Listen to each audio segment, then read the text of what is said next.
I never thought that I would be one of those, oh, where are your kids? Oh, they're with the nanny type of moms, but I am, and I honestly would not change it for the world. Like, I still need time for myself sometimes, as do all moms. Our lives cannot solely revolve around our kids 24/7, and it is totally okay for us to just need a minute. I am a better mom to my kids when my cup is full. So at the end of the day, you know, me not having help was doing them a disservice because they were not getting the best of me. And so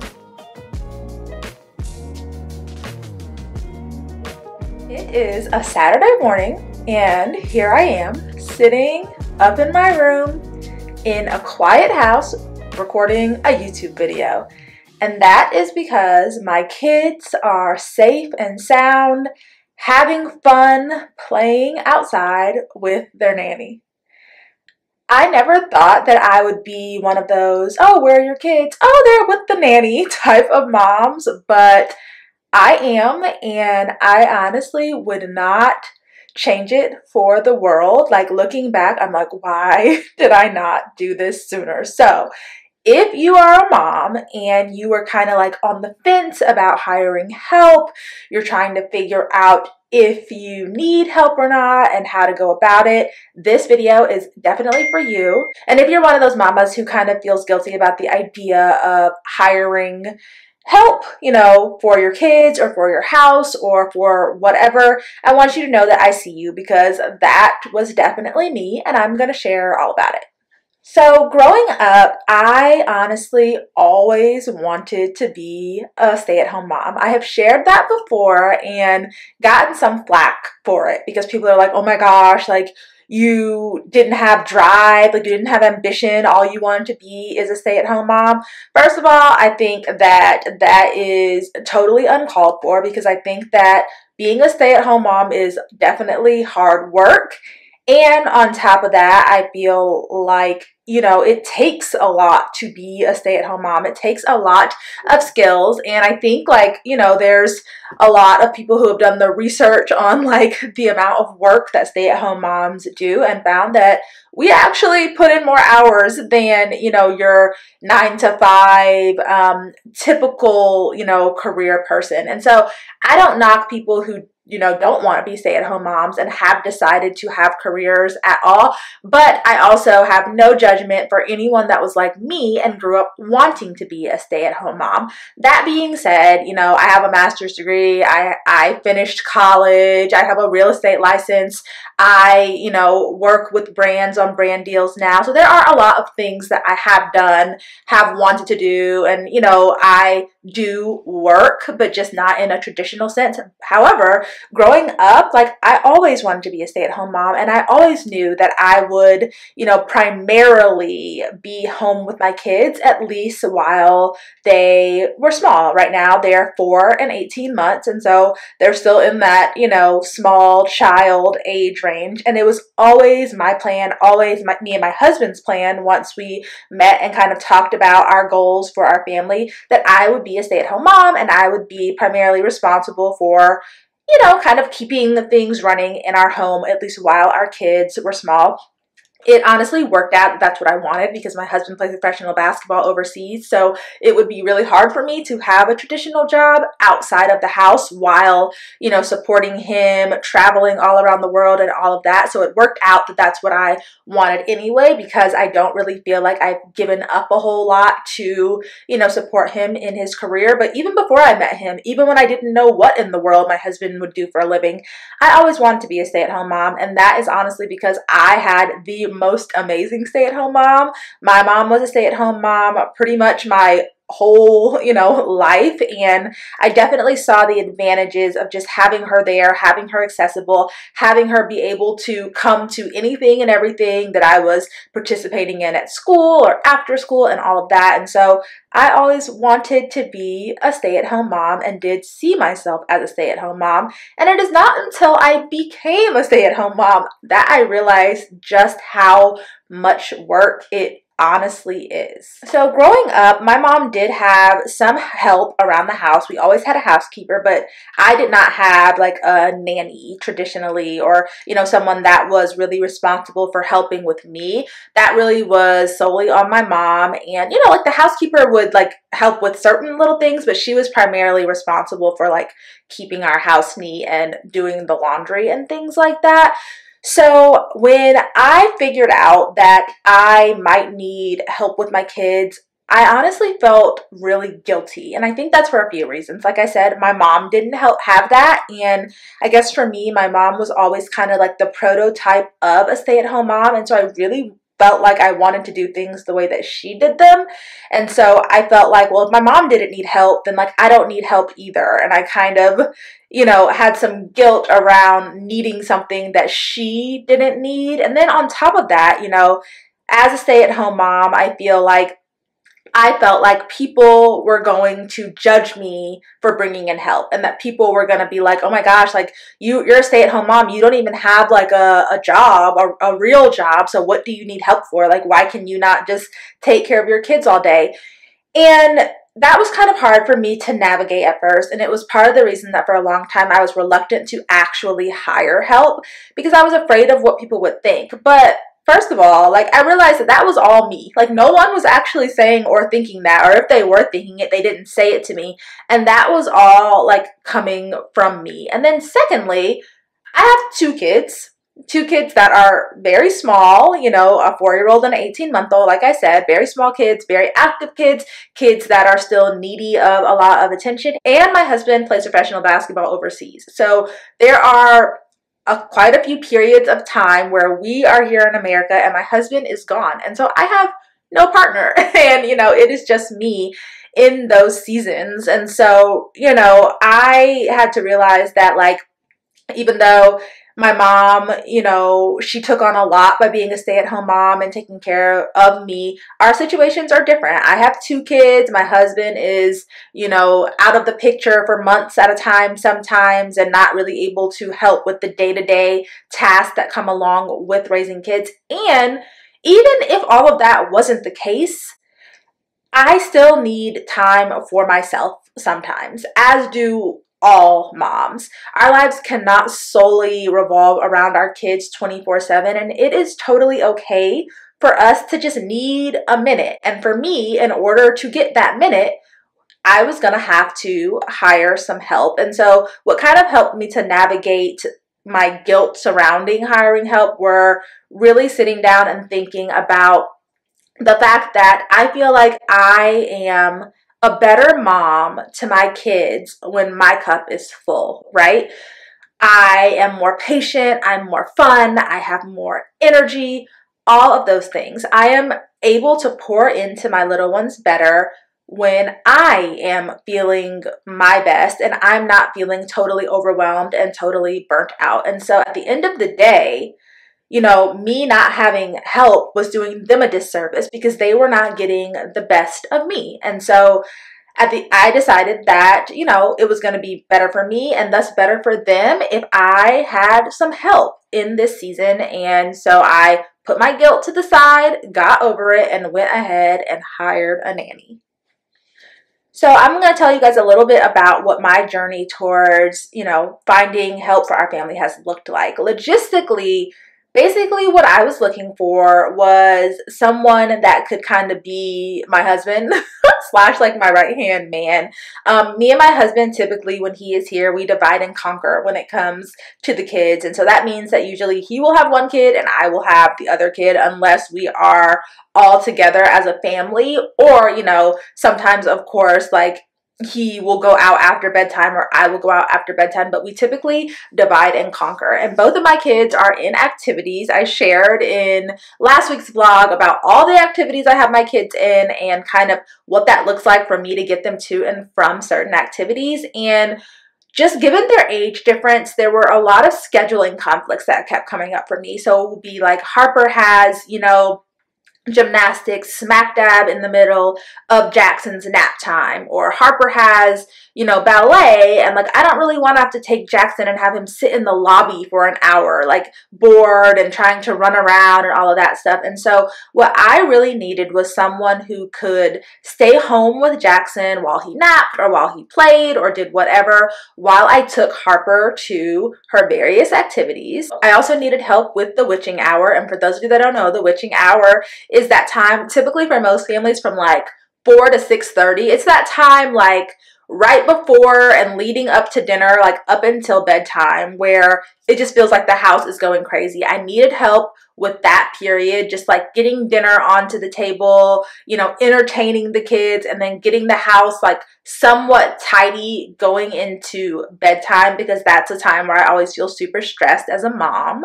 And then I needed occasional help, you know, so that I can do things solo every now and then, like sit here on a Saturday morning and relax and record this video, or go to the doctor, or, you know, go out to dinner with a friend or lunch with a friend. So I did want someone who could be, you know, responsible for both kids, like when needed, if there was ever something that I wanted to do by myself, kid-free. So once I kind of figured out what I needed out of a nanny slash mother's helper, I then started trying to figure out where to look for one. And this was honestly a big stressor for me, because I wanted, obviously, someone that I felt like I could trust when it came to, you know, keeping my children. And so first I started looking on Facebook. We have like a local group for our area that is for basically nannies and babysitters and caregivers in this area. And so I looked in that group by kind of like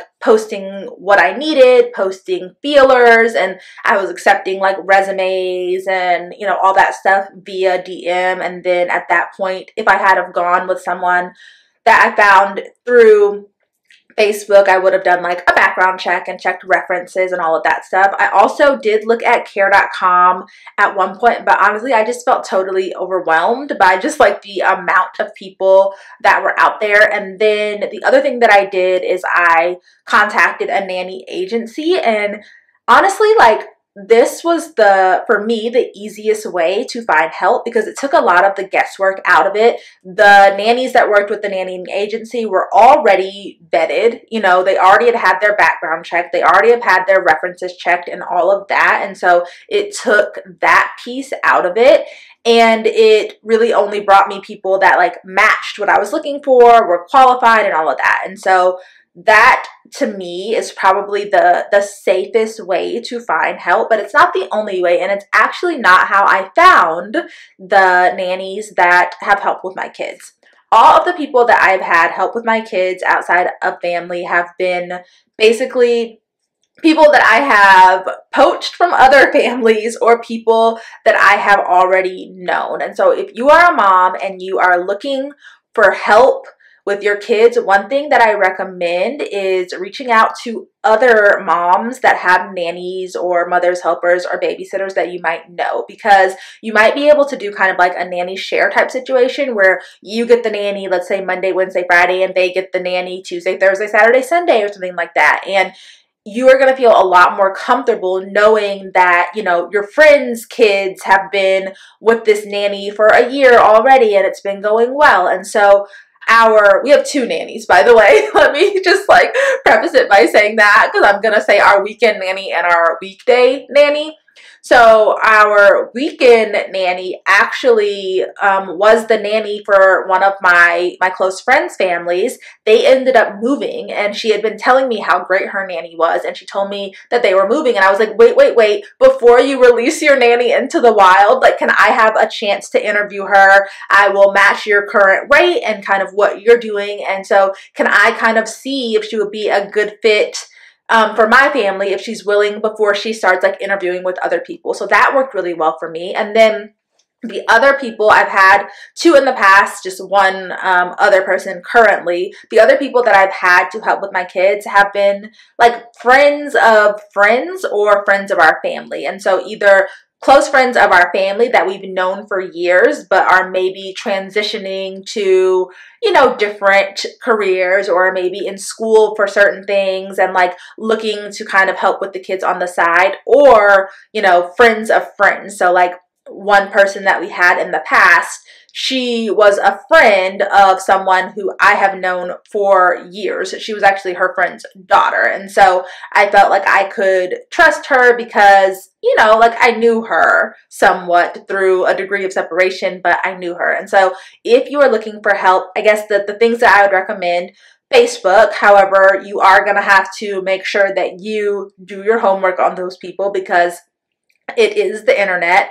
There are sites like care.com and stuff like that, although I personally felt overwhelmed by those. Nannying agencies and kind of, I guess, friends of friends or referrals are the things that I definitely recommend that I felt comfortable with and that worked for me. So your first step in terms of finding help, and like I shared earlier, this is kind of what I did first, is going to be really to sit down and figure out what you need. Like I would write down exactly the task that you need filled, exactly the role that you would like this person to have, and even some kind of preferred hours that you would want this person to work. And then you're going to kind of have to take that list and figure out what you need. Do you need a babysitter? A babysitter, in my opinion, is someone who kind of, you know, is just kind of watching your kids in the evenings when you're like running out for a date night or a girls' night out. It's kind of not really like a long-term hire position. This is just kind of someone that you have come watch your kids so you can do XYZ. A nanny, and a nanny is kind of, in my opinion, like a person who is going to watch your kids on a regular basis. They may be picking them up from school, bringing them home, taking them to and from certain activities. They'll be maybe responsible for making the kids dinner and doing the kids' laundry and things like that. But their primary role is like child care, and that's what they're providing for you. Or what I like to call, and a lot of other people like to call, a mother's helper, where a mother's helper is probably going to maybe be watching your kids while you are also in the home doing other things. So she is definitely doing childcare, but it's not really as child care heavy as the nanny might be. Like, for example, I consider our nannies, and I've been using the term nanny in this video just so it doesn't get confusing, but I honestly consider them to be mother's helpers, because either usually I have one kid and they have the other kid, or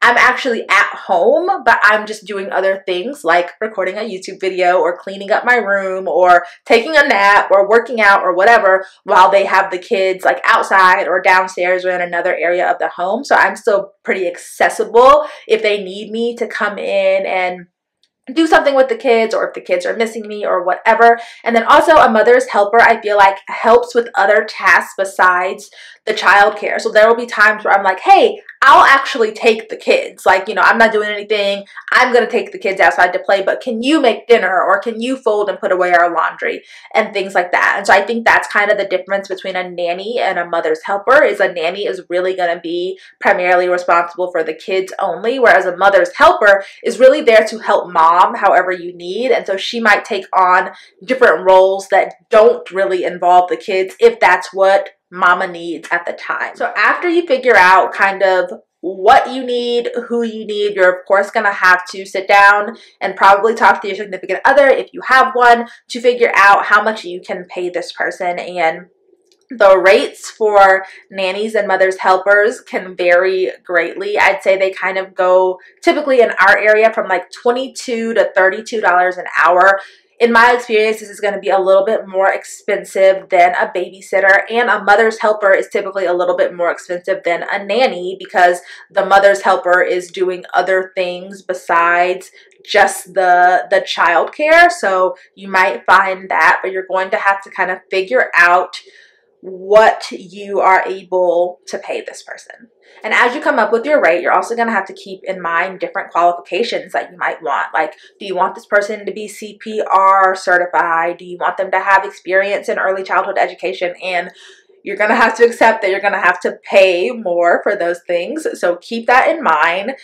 as you kind of come up with your rate. So next you're gonna have to go about finding this person. Like I said, I recommend going to people that you know first, whether it's someone that you know that is, you know, in a transitional period that you think might be a good fit to come in and help with your kids, or you know, another parent that you know who maybe they're moving, or maybe they don't need their nanny anymore, or maybe it's a situation where you think you guys could share a nanny. I would recommend going to people that you know first.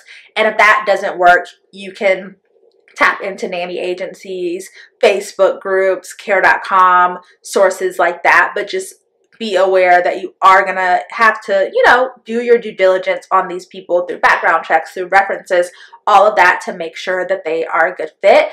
And after you find, you know, a few candidates that you're interested in, I would recommend always, you know, doing an initial phone interview, always doing another follow-up in-person interview where you like meet these people, you know, review this is after you've reviewed their references, reviewed their background check. You definitely want to meet them in person.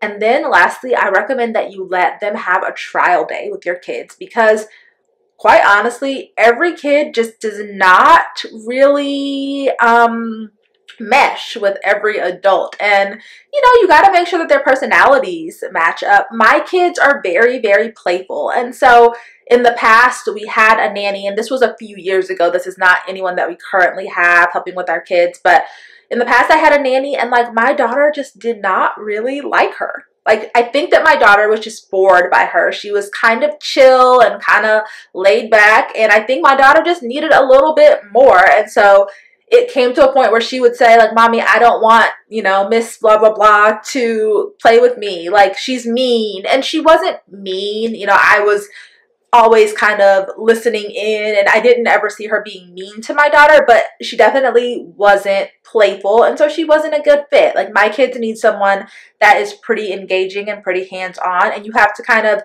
know what your kids need and allow your kids to meet this person, to spend, you know, a few hours with this person so that you can kind of perceive and see if they take to the person, and if it's someone that you think that they will allow to help, because no one wants to feel like their kid is going to be unhappy the whole time that you are gone doing XYZ. And so you definitely want to make sure that it's a good fit for your family as a whole, for your household, and that it's a good fit for your kids and what they need and like the type of people that they like and they typically take to. And finally, when it comes to finding help, you guys, you have to trust your gut. If you don't feel like someone is a good fit for your family, even if, you know, their references are great, their background check is clean, they look great on paper, the rate is, you know, lower than you would have anticipated, but if something just doesn't feel right and if it feels off, then I 100% say trust your gut, because there are so many options, you know,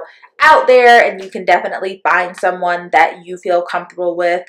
I had someone that came in for an interview at one point that honestly, like, it all seemed good, but it just, something about the person felt a little off, and at the end of the day, I had to just trust my gut and pass on that person, and she was probably totally fine. But, you know, as a mom and as a parent, peace of mind goes a long way. So that will be my final caveat when it comes to finding help, is to always trust your gut when it comes to the people that you allow to be around your children. So as kind of my final takeaway, I just want to say that I know 100% that I am a better mom to my kids because I have help. I cannot imagine like navigating this particular period of motherhood where, you know, DJ's away, where the kids are at the ages that they're at, and where I am trying to do brand partnerships and, you know, work on my personal brand, but also trying to have a little bit of a life outside of motherhood. I cannot imagine being able to do it without help. So if you are a mom and you are considering hiring help, I say go for it, mamas. I promise you, you won't regret it. And I think like me, you will be a better mom as a result.